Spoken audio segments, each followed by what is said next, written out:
Hola, bienvenidos a Expediente INACIPE, el espacio que el canal judicial nos otorga para hablar de los temas más relevantes en materia de ciencias penales. El día de hoy vamos a hablar de las reglas de Brasilia, acceso a la justicia de personas en condiciones de vulnerabilidad. Para hablar de este tema nos acompaña el maestro Héctor Carreón Perea, que es secretario del Consejo Directivo del Instituto de Estudios del Proceso Penal Acusatorio. Muchísimas gracias por haber aceptado nuestra invitación. Al contrario, Luz María, muchas gracias por la invitación y quiero hacer un amplio reconocimiento a la labor que está haciendo el Instituto Nacional de Ciencias Penales para difundir este tipo de temas que son muy relevantes para el desarrollo y la reforma del sistema de justicia penal. Me gustaría comenzar a hablar del tema. Quisiera que me comentaras cómo es que la justicia o la manera en que la sociedad contemporánea ve la justicia se da en este momento. ¿Qué acciones se están dando para fortalecer la justicia en el país? Claro que sí, Luz María, y a todo tu auditorio. Quiero comentarte que el acceso a la justicia tiene antecedentes, tiene tres dimensiones, a saber, una dimensión constitucional, una dimensión transnacional y lo que ahora denominamos una dimensión social del derecho. Respecto a la dimensión constitucional, nosotros sabemos que hay diferentes tipos de normas nacionales que fortalecen la actuación de las personas que se ven enfrentadas al sistema de justicia penal o que se ven confrontadas al sistema de justicia penal, entendiendo a como el conjunto de agencias que van a operar dentro de la importante función que desarrolla el poder punitivo del Estado, que es la criminalización. La criminalización sabemos que hay un aspecto primario y un aspecto secundario. Cuando nosotros nos referimos al aspecto primario, nos estamos abocando a la labor meramente legislativa, a la selectividad punitiva que realiza el Estado al sancionar determinadas normas o determinados tipos penales, por ejemplo.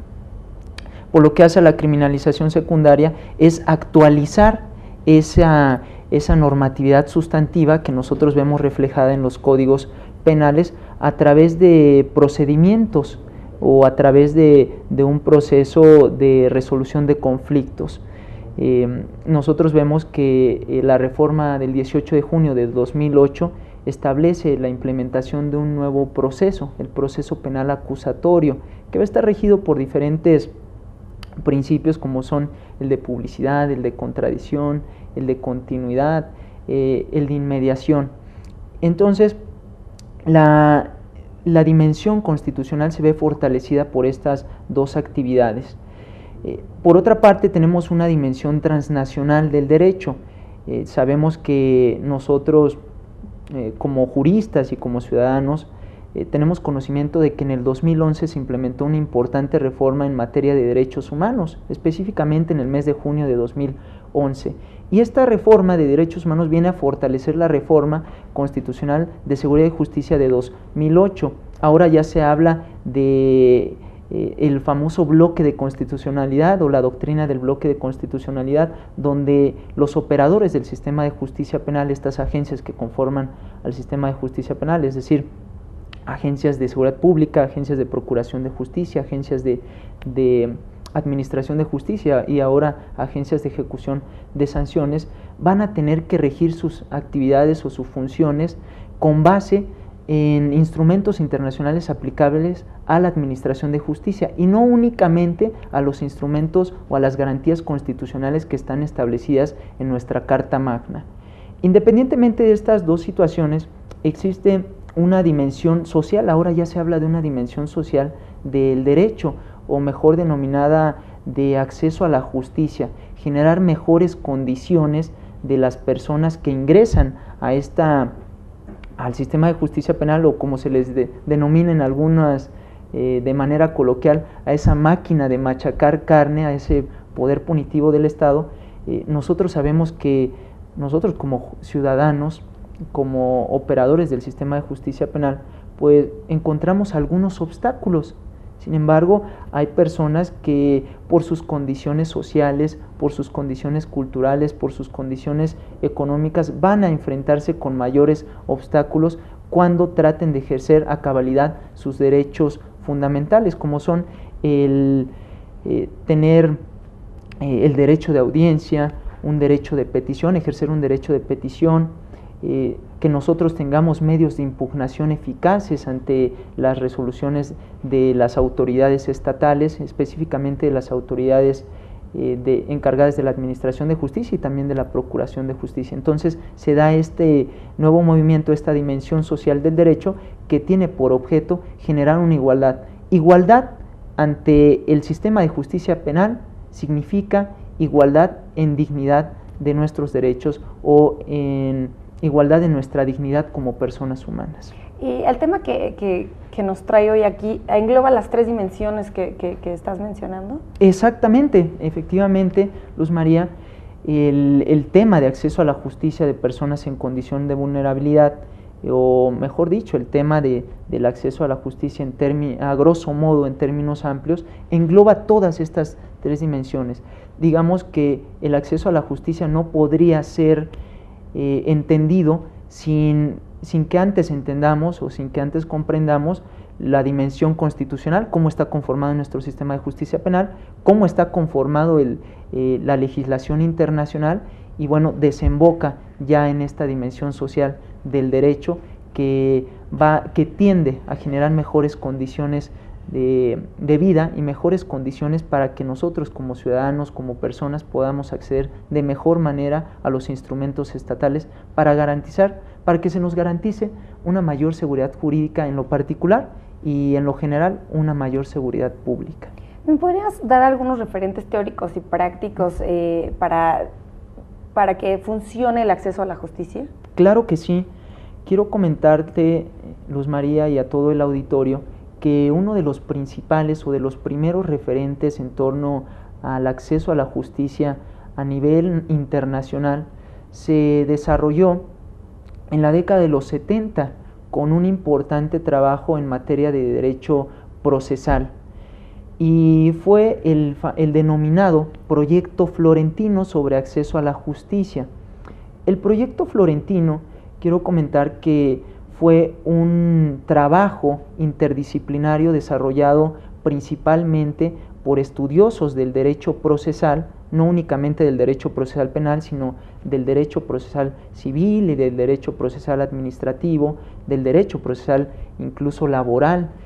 Fue un trabajo que se desarrolló de manera interdisciplinaria, yo comentaba, se reunió a varios especialistas a nivel internacional en derecho procesal y se les solicitó a estos especialistas que generaran o que identificaran dentro de su estado-nación, dentro de sus países y dentro de su sistema de justicia penal, identificaran cuáles son los principales obstáculos a los que se enfrentaban la ciudadanía para ejercer a cabalidad sus derechos y cuáles eran los principales derroteros para que pudieran, por ejemplo, solicitar la reparación del daño por un hecho posiblemente constitutivo del delito, o cómo llevar a cabo de mejor manera ese derecho de petición, o cómo litigar de mejor manera cuando no se contaban con todos los recursos económicos disponibles.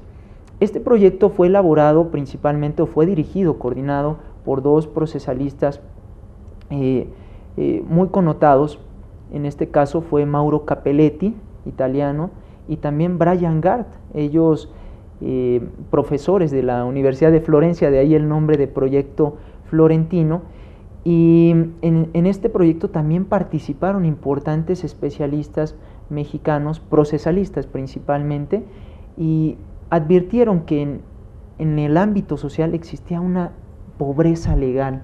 ¿Y qué debemos entender como pobreza legal? Bueno, la pobreza legal a veces es la incapacidad que nosotros tenemos como ciudadanos o incluso como operadores del sistema de justicia para saber cómo utilizar las herramientas que se nos proveen en el ámbito legislativo o en el ámbito operativo. Se identifica cuál es la pobreza legal y bueno, se pretende profundizar no solo en el ámbito práctico, en el ámbito pragmático, sino también en el ámbito teórico, en la enseñanza del derecho procesal, para generar mejores condiciones de acción ante el sistema de justicia penal. Algo muy importante, Luz María, y quiero mencionarle a tu auditorio, es que nosotros, si bien vemos que hay un derecho formalizado a través de las legislaciones, nosotros vemos que se establecen garantías como son la igualdad ante la ley. Nosotros lo vemos incluso en la Constitución Política de los Estados Unidos Mexicanos. Todos seremos iguales ante la ley y tendremos las mismas garantías. Sin embargo, eso es en el plano formal, pero se advierte que en el plano real, ya en el plano fáctico, en la práctica, pues esto no coincide con el plano formal. Entonces deben de generarse mejores trabajos interdisciplinarios para atender esta problemática. Desde el proyecto Florentino que me hace referencia, ya se tenía una visión internacional, sé que participaron gente de varios países, sí, mexicanos también, pero se veía esa falta de acceso a la justicia, de conocimiento de la sociedad, de cultura, de la legalidad de la sociedad, internacionalmente. Claro que sí, incluso vieron con mucha urgencia la cuestión. Este proyecto lo vincularon con otros aspectos de carácter político y de carácter social, de ahí que se les denominara la nueva ola del derecho social o la oleada del derecho social. Se tomó mucho énfasis al desarrollar este tipo de trabajos, este tipo de análisis o de disquisiciones jurídicas y también prácticas, sobre todo en los países que presentaban algunas inconsistencias sociales o algunas inconsistencias culturales. Vemos que en países o en continentes como son África aún persisten algunas caracterizaciones que tienen por objeto la inferiorización de determinados grupos minoritarios o de determinados grupos mayoritarios, dependiendo de la perspectiva. Vemos en el caso de Latinoamérica que uno de los problemas que se están enfrentando socialmente, ahora que se plantea, por ejemplo, hago referencia al Pacto por México, uno de los objetivos es mitigar esa problemática social que es el hambre. Bueno, la pobreza también vamos a ver que es una condición que va a generar una estabilidad o una operatividad diferenciada respecto a determinados grupos sociales. Entonces, el proyecto Florentino se comienza a percatar de estas situaciones, principalmente la pobreza en un aspecto cultural, en un aspecto social, y estas problemáticas que ya hemos mencionado, como son la formalidad o las formalidades que se presentan en torno a determinadas solicitudes que nosotros hacemos como ciudadanos cuando se violenta, por mencionar, algún bien jurídico tutelado por el Estado, como es la dignidad humana, la vida, o incluso ahora se habla mucho de la educación también. ¿Podríamos decir que este es un antecedente de las reglas de Brasilia? De Brasilia, sí, efectivamente. Quiero comentarte que este fue el primer antecedente a nivel internacional que comienza a postular esta nueva teoría, esta nueva dimensión social del derecho y del acceso a la justicia. ¿Podríamos definir para el auditorio qué consideran o cuál es el concepto de acceso a la justicia? Claro que sí, y es muy importante, que bueno que lo mencionas, Luz María, antes de abordar las reglas de Brasilia. El acceso a la justicia debemos de entenderlo como el derecho humano más fundamental que tenemos nosotros frente al sistema de justicia penal. Si bien nosotros nos hemos percatado que existen otros derechos fundamentales, por ejemplo, contenidos en el artículo 20 constitucional que prescribe los derechos fundamentales de las víctimas o ofendidos por un delito, o también prescribe los derechos fundamentales de las personas inculpadas o imputadas. Bueno, debemos entender que para poder ejercer esos derechos, antes se deben de dar las condiciones idóneas para que podamos ejercer de manera efectiva esos derechos. Entonces, el acceso a la justicia es el derecho humano más fundamental para brindar igualdad fáctica respecto al sistema de justicia penal, para que nosotros podamos acceder de manera libre, de manera efectiva y eficiente a las instancias gubernamentales que nos van a brindar seguridad jurídica. Héctor, tenemos que hacer una pausa, pero volvemos con el tema ya de lleno, que son las reglas de Brasilia. Claro que sí. Al auditorio, por favor, continúen con nosotros, estamos en Expediente INACIPE.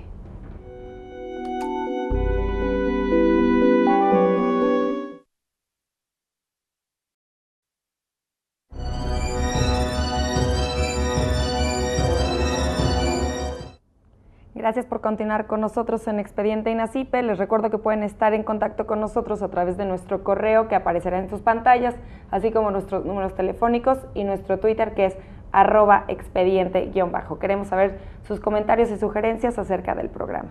El día de hoy estamos hablando de las reglas de Brasilia, es acceso a la justicia de personas en condiciones de vulnerabilidad. Héctor, ¿me podrías contar qué son las reglas de Brasilia y cuándo se crean? Claro que sí. Con base en el derecho fundamental que nosotros mencionamos, que tenemos todos como ciudadanos, que es el acceso a la justicia, diversas organizaciones a nivel regional, y quiero mencionarlo a nivel regional únicamente de Latinoamérica, Iberoamérica, comenzaron a advertir que se presentaban problemáticas más lacerantes respecto a las personas que presentaban que se encontraban en una condición de vulnerabilidad. Voy a poner como ejemplo una condición de vulnerabilidad y que ya hemos mencionado, la pobreza, por ejemplo, la pertenencia a una comunidad indígena, puede llegar a representar una condición de vulnerabilidad. ¿Establecida una definición de lo que es vulnerabilidad? Sí, efectivamente. Quiero mencionarte que las reglas de Brasilia son antes de dar la definición de condiciones de vulnerabilidad, las reglas de Brasilia surgen de esa inquietud que tienen diversas asociaciones iberoamericanas de justicia, específicamente las asociaciones iberoamericanas de jueces, las asociaciones iberoamericanas de ministerios públicos, de defensores, de ombudsman e incluso de organizaciones no gubernamentales a nivel regional, advierten que deben de generarse mejores condiciones para los que menos tienen. Incluso se lleva a cabo una primera asamblea, quiero decir, en el 2002, y fue en México, en Cancún, donde se desarrolla la primera asamblea para tratar esta temática.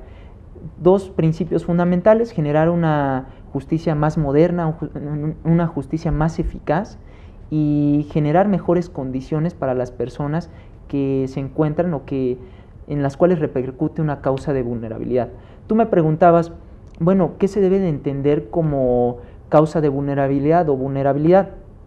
De acuerdo a lo que establece el documento conocido como las reglas de Brasilia, o que en un inicio se le denominó las famosas 100 reglas de Brasilia, porque eran 100 postulados para generar mejores condiciones de seguridad jurídica, las condiciones de vulnerabilidad son aquellos obstáculos que nosotros tenemos como personas y que por cuestiones culturales, por cuestiones de la edad, por cuestiones del género, por cuestiones sociales, por cuestiones económicas, vamos a encontrar especiales dificultades para ejercer a cabalidad nuestros derechos que ya están reconocidos tanto en la Constitución Política de los Estados Unidos Mexicanos como en los tratados internacionales que ya habíamos mencionado. ¿Cuáles van a ser las causas de vulnerabilidad? Yo había adelantado.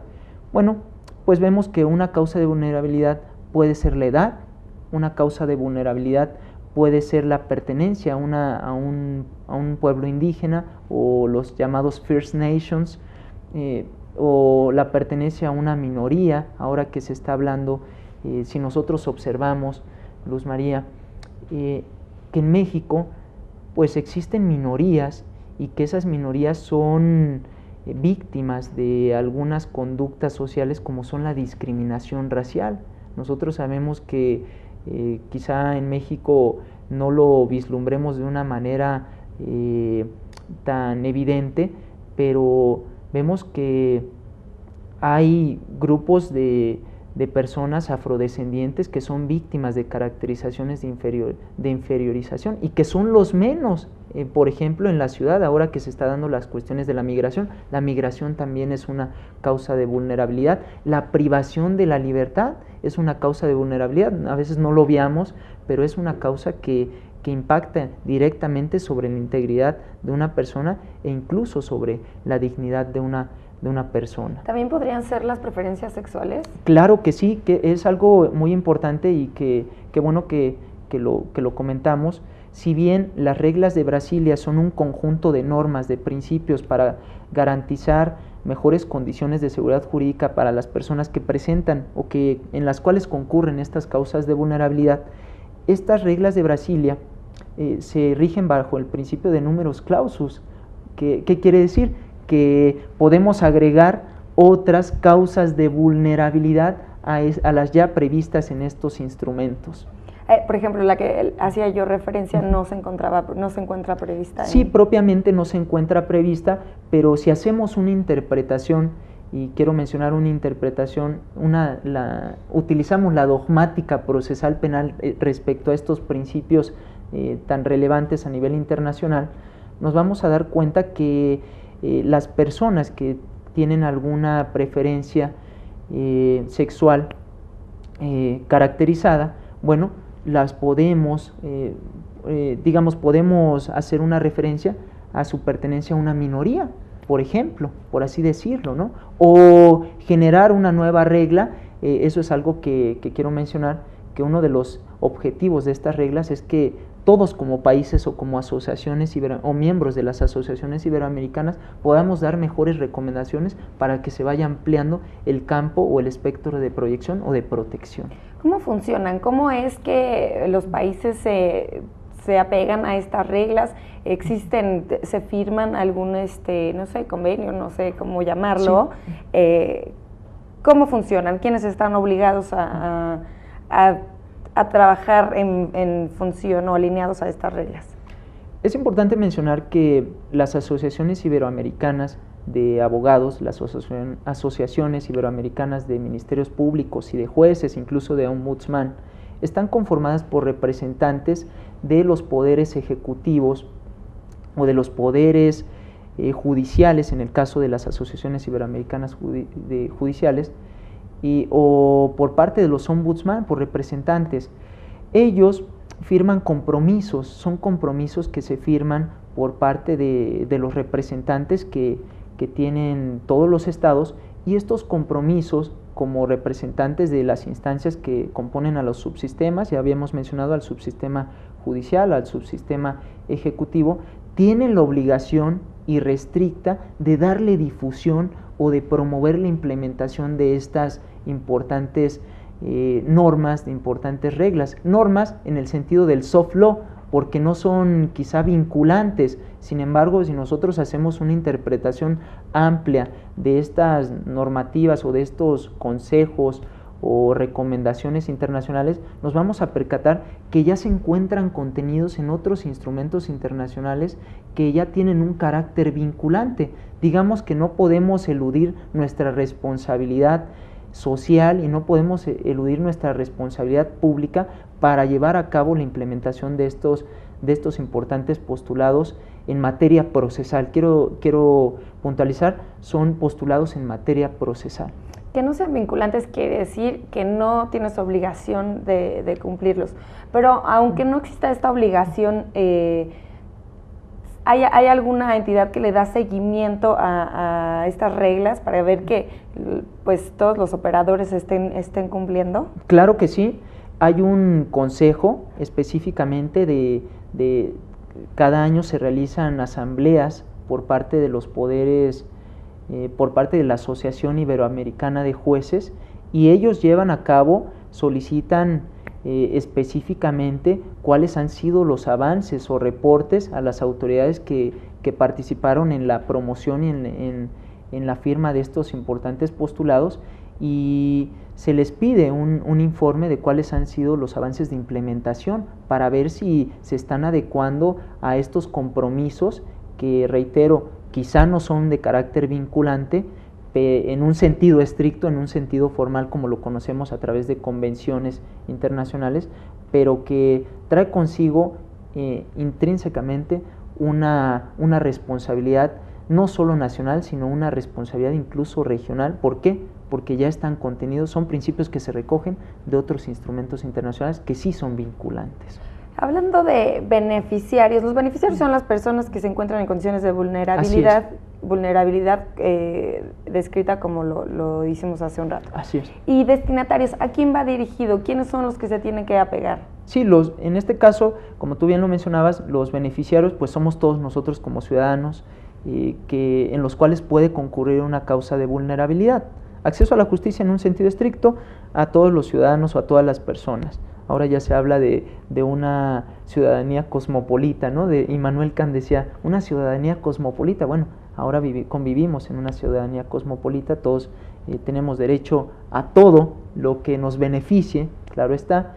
Y en el caso de los destinatarios de las reglas de Brasilia, pues tenemos que son los operadores de primera línea, por ejemplo, las policías, las agencias encargadas de funciones de seguridad pública, las agencias encargadas de la Procuración de Justicia constituida por los agentes del Ministerio Público, por sus auxiliares directos, es decir, las policías de investigación, en el caso de la Federación, las policías federales ministeriales, los servicios periciales. Tenemos el caso de las autoridades jurisdiccionales. Ya sabemos que ya no solo hay una autoridad jurisdiccional, sino que hay múltiples autoridades jurisdiccionales que van a participar en el proceso penal acusatorio previsto en el artículo 20 constitucional. Jueces de control, jueces de juicio oral, jueces de ejecución de sanciones, autoridades penitenciarias, abogados, colegios de abogados, ahora que se está hablando mucho de la colegiación de los abogados, en este caso los ombudsman, los visitadores que van a recibir las quejas en materia de derechos humanos, los defensores públicos, en sí todos los servidores públicos, pero quizá lo está acotando a los servidores públicos de carácter operativo. Pero yo quisiera mencionarte, Luz María, que algo que hemos pugnado mucho y que debemos de responsabilizar de manera puntual es también a los operadores que se encargan de sancionar las leyes penales o en este caso de las legislaciones procesales, porque ahí comienzan a generarse mejores condiciones jurídicas para nosotros como ciudadanos para que podamos franquear esos obstáculos. Y me refiero a los legisladores. Muchos decimos que las policías son la cara del sistema de justicia penal y no es cierto. La cara del sistema de justicia penal son los legisladores y digamos que nosotros como operadores del sistema de justicia penal trabajamos con base en las normas que ellos están elaborando. Entonces yo diría que también debemos de responsabilizar a los legisladores y ellos son destinatarios específicos de este tipo de recomendaciones. Bueno, pues viendo que son todos los operadores, tanto los legisladores como los operadores del sistema de justicia los que tendrían que apegarse a las reglas, ¿quién es el encargado de la capacitación? ¿Cada operador tendría que dar capacitación a sus servidores públicos para que tengan conocimiento de estas reglas? Claro que sí. Sabemos que cada dependencia gubernamental, cada subsistema valga la redundancia, del sistema de justicia penal, específicamente el legislativo, el judicial y el ejecutivo, tienen instancias encargadas de la profesionalización de sus servidores públicos. Así tenemos, por ejemplo, en el Congreso de la Unión, tenemos institutos encargados de generar políticas públicas en materia de derechos humanos. En el caso del Poder Ejecutivo tenemos el Instituto Nacional de Ciencias Penales, quiero mencionarlo, que por cierto es la máxima casa de estudios a nivel regional, a nivel Iberoamérica y a nivel nacional, que se encarga de promover las ciencias jurídico-penales y bueno, también se encargan de promover este tipo de políticas públicas. Tenemos la Comisión Nacional de Seguridad, la extinta Secretaría de Seguridad Pública también tiene sus institutos de formación y ya vimos en el caso de los legisladores, del Ejecutivo y el Judicial también tiene, por ejemplo, el Consejo de la Judicatura se encarga de realizar importantes proyectos en materia de capacitación, incluso tiene áreas de derechos humanos, porque la implementación de las reglas de Brasilia está intrínsecamente ligada con el respeto irrestricto de los derechos fundamentales de todas las personas. Quisiera que profundizáramos un poco en las condiciones de sí. vulnerabilidad. Mencionabas hace un rato la edad. ¿Cómo debería de manejarse y cómo debería de manejar la autoridad pues las medidas necesarias con la edad? Claro. ¿Qué es lo que la edad trae como para que sea vulnerable, ¿no? Sí, la edad se ha considerado una causa de vulnerabilidad y específicamente en dos aspectos. Nosotros vemos que están, por una parte, el sector de las poblaciones de los niños, las niñas o adolescentes, que en el ámbito jurídico, quiero mencionarlo, no existe diferencia entre niño, niña y adolescente en el ámbito jurídico. Claro que en el ámbito sociológico, en otros ámbitos, incluso en el ámbito criminológico, pueden haber diferencias, pero quizá en el ámbito jurídico no existen esas distinciones. Y por otra parte, está un sector que no está visibilizado, que son los adultos mayores o las personas de la tercera edad.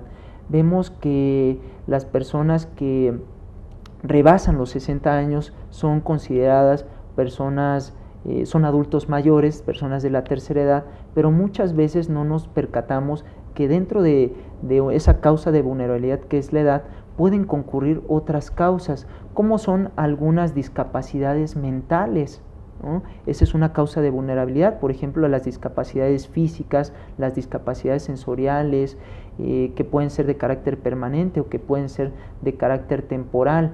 Entonces nos damos cuenta que son sectores que no están visibilizados. ¿Tendría que ser diferente el trato a personas que estén doblemente con características de vulnerabilidad, como lo decías ahora, ¿no? Los adultos mayores que aparte también tienen algunas discapacidades mentales? ¿Eso cambiaría en algo el modo en el que hay que tratar a estas personas? Definitivamente. Cuando hablamos de las reglas de Brasilia, quiero mencionar que son medidas de carácter positivo. Medidas de carácter positivo ponemos, por ejemplo, los programas que desarrollan los estados para empoderar a determinados sectores de la sociedad, por ejemplo, las mujeres. Ahora que se critica mucho, oye, ¿cómo es posible que haya leyes específicas para dar protección a las mujeres? ¿Qué acaso no todos somos iguales ante la ley? O bueno, en el caso de los adultos mayores, ¿que no somos personas todos independientemente de la edad o de las condiciones en que nos encontremos? Sí, efectivamente, pero debemos tomar en consideración que muchos sectores de la sociedad han sido víctimas de algunas causas de vulnerabilidad, por ejemplo en la cuestión de género. Ahorita regresamos a la cuestión de la edad, pero en la cuestión de género vemos el caso de las mujeres. Históricamente la mujer ha sido vejada, ha estado en condiciones que han lacerado y que han vulnerado su dignidad como persona. Ponemos como ejemplo cuestiones históricas o el origen etimológico de la palabra fémina. Muchas veces escuchamos la palabra fémina, y si nosotros hacemos un estudio histórico nos vamos a dar cuenta que esta cuestión terminológica fue utilizada como un discurso legitimante por algunos sectores de la sociedad. La creación del martillo de las brujas, por ejemplo, el Maleus Maleficarum, que decían que la fémina era la que tenía la fe menor. Ahora nos damos cuenta que con estudios etimológicos, con estudios serios y científicos, fémina quiere decir amamantar. Entonces vemos que todas esas situaciones van a irse trasladando de manera escalonada hasta el presente. Entonces nosotros como operadores tenemos que brindar medidas de carácter positivo para empoderar a esos sectores. Pero por ejemplo, en esta causa, ¿no?, de género, yo por ser mujer ya podría yo solicitar que se me tratara de una manera distinta para obtener acceso a la justicia. Bueno, ¿solo por el hecho de ser mujer, o tiene que tener alguna otra que haya sido, no sé, que yo haya sido discriminada por ser mujer, o solo por el hecho de ser mujer yo ya puedo? Bueno, habrá que valorar las situaciones o los hechos específicamente. Si hablamos en el ámbito penal, habrá que valorar las condiciones en que se ha hecho, por ejemplo, del conocimiento un hecho posiblemente constitutivo de delito. Vamos a ver, si nosotros analizamos la legislación penal sustantiva, vamos a ver que hay determinadas conductas que se van a investigar de determinada forma. Incluso hay elementos, por ejemplo, elementos objetivo-descriptivos, elementos subjetivos, elementos normativos que nosotros como agentes del Ministerio Público vamos a tener que atender. Van a haber lesiones que no propiamente estén tipificando una conducta de violencia extrema hacia las mujeres o viceversa hacia los hombres, ¿no? A veces no hemos visualizado que existen violaciones, por ejemplo, estupro de hombres hacia hombres, o por ejemplo, violaciones de mujeres hacia mujeres, que es algo que ahora se está tratando mucho en el ámbito criminológico, en el ámbito sociológico. Quiero mencionarte que al respecto tuvimos oportunidad de conversar con la reciente fiscal de la Corte Penal Internacional, Fatou Bensouda, el año antepasado. Comentamos con ella, bueno, cómo generar mejores condiciones de atención de determinados tipos penales que pueden encuadrar en una cuestión de género. Y bueno, ella nos decía que tomáramos en consideración algunas normas que estaban previstas en el Estatuto de Roma de la Corte Penal Internacional, específicamente el artículo 54 del Estatuto, donde se establecía que debemos de investigar o debemos de atender algunas conductas de manera integral, atendiendo a las condiciones de violencia y atendiendo a las condiciones culturales. Héctor, tenemos que hacer nuevamente una pausa, pero volvemos con el tema. Sí. A la audiencia, por favor, continúen con nosotros, estamos en Expediente INACIPE.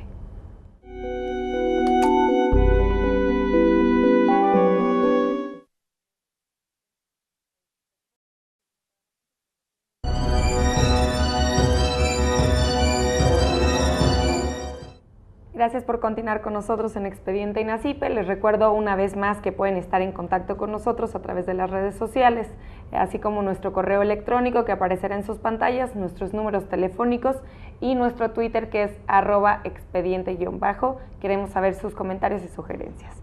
Héctor, estábamos hablando de las reglas de Brasilia. Echando un ojo a las reglas, vi que se hablaba de la victimización. ¿Cuáles son las consideraciones que tienen hacia la victimización y a qué le llaman victimización? Quiero mencionarte que la victimización es una causa de vulnerabilidad. La victimización es un daño que nosotros recibimos directamente a través de un conflicto penal que alcanza trascendencia jurídica. Y este conflicto que alcanza trascendencia jurídica puede tener daños a determinados bienes jurídicos de los cuales somos titulares. Vemos que la victimización se puede dar respecto a bienes jurídicos como son la vida, como la integridad personal, el libre desarrollo de la personalidad, e incluso ahora se habla de la dignidad humana, ¿no? Uno de los derechos fundamentales que están intrínsecamente relacionados con el principio de humanidad del derecho procesal penal.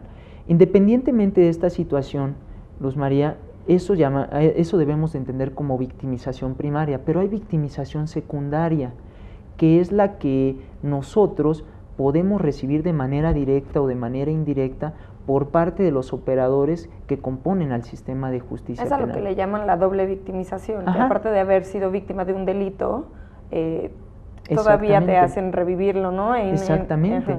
Los operadores. Y eso lo vemos a menudo en el ámbito práctico cuando nosotros vamos a una agencia del Ministerio Público y queremos presentar una denuncia de manera verbal, que nos vamos a dar cuenta que son los casos. Eso lo mencionamos, que muchas veces vemos las flores más aberrantes, ¿no? Pero no vemos las cosas buenas que hace la institución del Ministerio Público. Pero claro, sabemos que hay servidores públicos que no desarrollan a cabalidad sus funciones de protección del interés de la sociedad.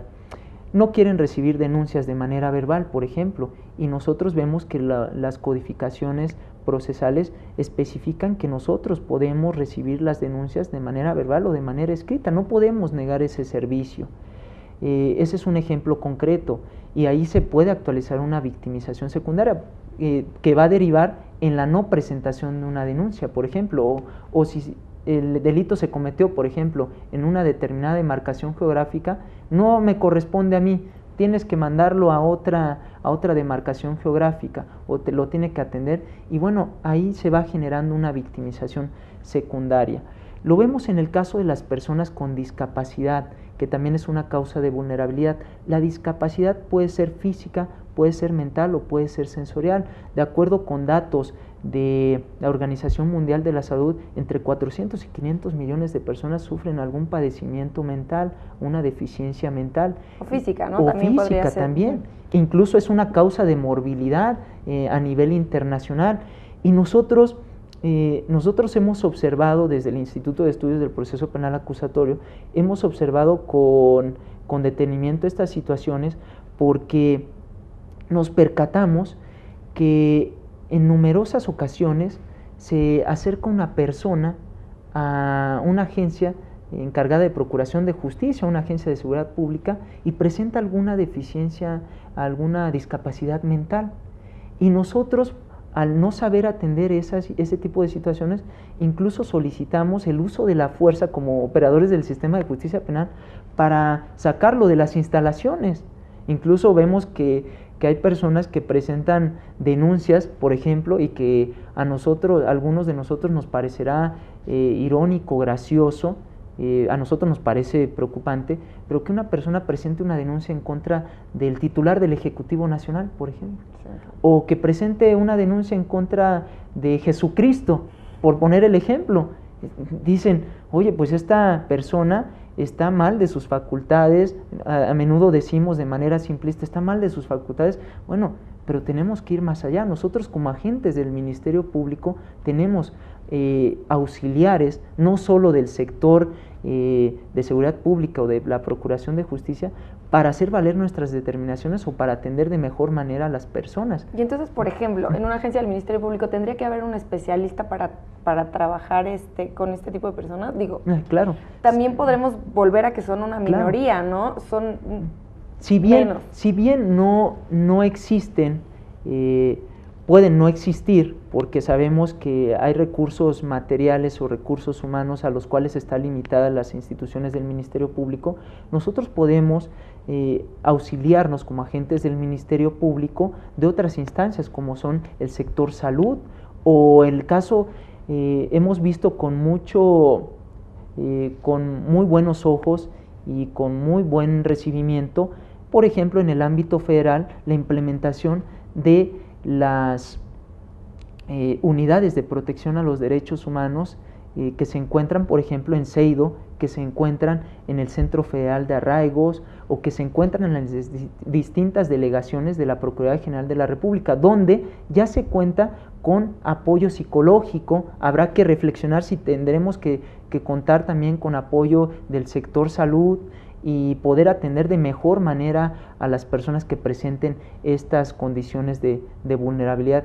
Quiero mencionar que las unidades de protección a derechos humanos fue una iniciativa que tuvo a bien desarrollar el entonces subprocurador Miguel Ontiveros Alonso, cuando él fue subprocurador de derechos humanos, y en ese entonces me desempeñé como director de atención a quejas y dábamos este tipo de atención y de contención psicológica, no nada más contención jurídica, sino también de contención psicológica.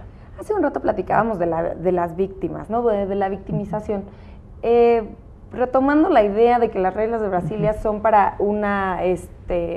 para dar acceso a la justicia a personas en condiciones de vulnerabilidad, mi pregunta sería, ¿es para dar acceso a la justicia tanto a la víctima como a la persona que cometió un delito? O sea, ¿es acceso a la justicia generalizado? Es acceso a la justicia para todos. La justicia es para todos. La justicia no discrimina, el acceso a la justicia no discrimina, el acceso a la justicia no hace caracterizaciones distintas. Quiero mencionarte que las reglas de Brasil opera para cualquier persona.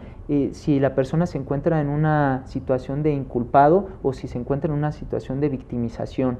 Ponemos el ejemplo, las reglas de Brasil mencionan que una causa de vulnerabilidad es la privación de la libertad. Nosotros vemos que hay muchas personas que se encuentran privadas de su libertad con motivo de una investigación que se está haciendo. Por ejemplo, si se está cumpliendo una medida cautelar de arraigo o si se está cumpliendo una medida cautelar como es la prisión preventiva. O vamos más allá, en la etapa de ejecución de sanciones, las personas también pueden presentar alguna causa de vulnerabilidad o se puede presentar una causa de vulnerabilidad. Ponemos el ejemplo de una persona que se encuentra enferma, tiene una deficiencia física, una discapacidad física con motivo de una enfermedad crónica. por ejemplo, insuficiencias renales, que la persona tenga diabetes. Entonces, en estos casos, las autoridades deben de tomar en consideración estas causas de vulnerabilidad y atenderlos de la mejor manera posible. Aquí, por ejemplo, sería por una enfermedad, claro. Pero ¿qué otro caso? O sea, es que yo pienso que vienen muy de la mano uno con la otra, ¿no? Sí. Igual y si es privado de la libertad y no tiene la edad, ¿no? Como con los menores o los adultos mayores, ¿se les daría estos beneficios que traen las reglas? Claro, que quiero mencionar que son beneficios que son derechos más que beneficios, son derechos que tenemos todos nosotros como ciudadanos, independientemente de la condición jurídica en que nos encontremos. Y nosotros vemos que la reinserción social, por ejemplo, que se antoja utópica, por cierto, vemos que la reinserción social dentro de la privación de la libertad, pues hay muchas personas, no sin justificación, se dice que las personas más pobres se encuentran recluidas o se encuentran en condiciones de reclusión. Entonces también concurre, por ejemplo, la pobreza de las personas. Vemos que, si no bien en el ámbito formal, pero en el ámbito fáctico, pues surgen algunas irregularidades administrativas dentro de los centros de reinserción social y se dan determinados privilegios a determinadas personas, y si no tienen los recursos económicos también, ¿no? Va a impactar este tipo de situaciones u obstáculos para nosotros ejercer de mejor manera nuestros derechos. También hacen referencia a estas reglas a los medios alternativos. ¿Cómo es que entran dentro de estas? Uno de los objetivos de la dimensión social del derecho, y específicamente del derecho procesal penal, es generar mejores alternativas de resolución de los conflictos. Y una alternativa es la implementación de mecanismos alternativos de solución de controversias que se encuentran estatuidos o que se encuentran previstos en el artículo 17 de la Constitución Política de los Estados Unidos Mexicanos, que quiero mencionar que el artículo 17, si bien prevé esta situación, también es el fundamento de la conformación de todo nuestro sistema de justicia penal, el artículo 17 constitucional. Los mecanismos alternativos de solución de controversias son, digamos, herramientas que van a derivarse de lo que ahora conocemos como justicia restaurativa, generar mejores condiciones para el ofensor y para la víctima, para generar una mejor resolución del conflicto, específicamente de la mediación y de la conciliación, que van a ser diferentes sustancialmente. Vemos el caso se dice incorrectamente que en el ámbito federal no van a aplicar los mecanismos alternativos de solución de controversias con la implementación del proceso penal acusatorio. ¿Qué acaso no el Código Federal de Procedimientos Penales ya establece en su artículo 2 que el Ministerio Público va a llevar a cabo en determinados aspectos la resolución de los conflictos a través de la conciliación? Conciliación la podemos hacer todos de manera generalizada, pero la mediación requiere de aspectos muy específicos y requiere de una formación muy específica. De ahí la diferencia entre mediación y conciliación, y como objeto de las reglas de Brasilia o como expectativa de las reglas de Brasilia. ¿Y cuáles serían las condiciones de vulnerabilidad dentro de la mediación? Bueno, dentro de la mediación también surgen algunas condiciones de vulnerabilidad, como son la pobreza. Insisto, la pobreza, que son cuestiones de carácter económico. Los mecanismos alternativos de solución de controversias, uno de los requisitos, uno de los principios es la gratuidad, generar lo menos posible problemas o una problemática o una situación de molestia a la ciudadanía, y generar, en este caso, la paz pública a través de mecanismos que van a estar intrínsecamente relacionados con el principio de última ratio o el principio de subsidiariedad. Quisiera que me comentaras un poco de cuál ha sido la eficacia o la eficiencia de la aplicación de las reglas. Ya lo hemos visto, vemos con mucho agrado Pongo el ejemplo nuevamente de las unidades de protección a los derechos humanos. Nosotros vemos que las instituciones públicas encargadas de seguridad pública, de la Procuración de Justicia, día a día están implementando mejores herramientas para que nosotros podamos accesar de mejor manera, no solo en el ámbito jurídico, sino también en el ámbito asistencial. Vemos que ya hay intérpretes, por ejemplo, no solo de lenguaje signado, sino también lenguaje braille. Ya hay intérpretes, traductores. Algo que no debemos olvidar son a las comunidades indígenas. Ya desterrar o esclarecer, mejor dicho, esclarecer cuál es la diferencia entre un intérprete y un traductor. Vemos que el traductor pues va a llevar a cabo, va a comunicar un mensaje escrito y un intérprete va a comunicar o va a transmitir un mensaje hablado. Eso es algo que los códigos, específicamente el Código de Procedimientos Penales en el ámbito federal, no prevé, sigue haciendo no hace la distinción, y nosotros como agentes del Ministerio Público podemos solicitar el auxilio de un intérprete cuando lo que necesitamos es el auxilio de un traductor. Esto es algo importante que ya estamos viendo.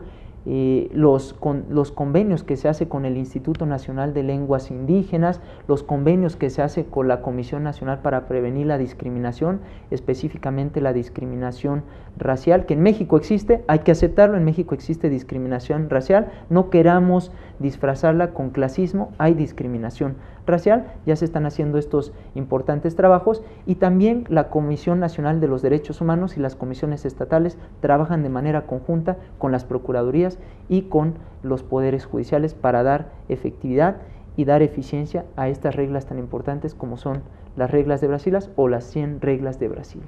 Bueno, este tema nos da para mucho más, pero nos queda un minuto. Me gustaría que nos dieras tus conclusiones acerca de este tema, por favor. Muchas gracias, Luz María. Quiero comentar que si nosotros como operadores del sistema de justicia penal seamos más sensibles ante las situaciones que ocurren en nuestro entorno.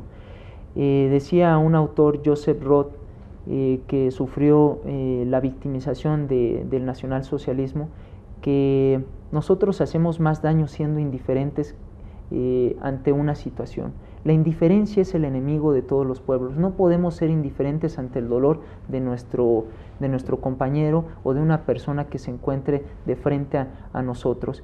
Y algo muy importante y que no quiero dejar de mencionar, utilizar siempre un lenguaje democrático. ¿Qué quiere decir un lenguaje democrático? Que todas nuestras actuaciones las expliquemos de manera clara, de manera sencilla, porque las actuaciones son para en este caso, para las personas que van a recibir nuestra ayuda, nuestro auxilio o incluso nuestras determinaciones. Las determinaciones judiciales, por ejemplo, no son determinaciones para nosotros. No adornemos alguna sentencia, por ejemplo, que Roxin, que Jacobs. Bueno, eso no le interesa a la ciudadanía. Lo que le interesa a la ciudadanía es que seamos claros, que seamos eficientes y que comuniquemos de la mejor manera nuestras resoluciones. Héctor, muchísimas gracias por haber venido al programa. No, al contrario. Próximamente estaremos de nuevo contigo. Gracias. Al auditorio los espero el próximo martes en un nuevo Expediente INACIPE.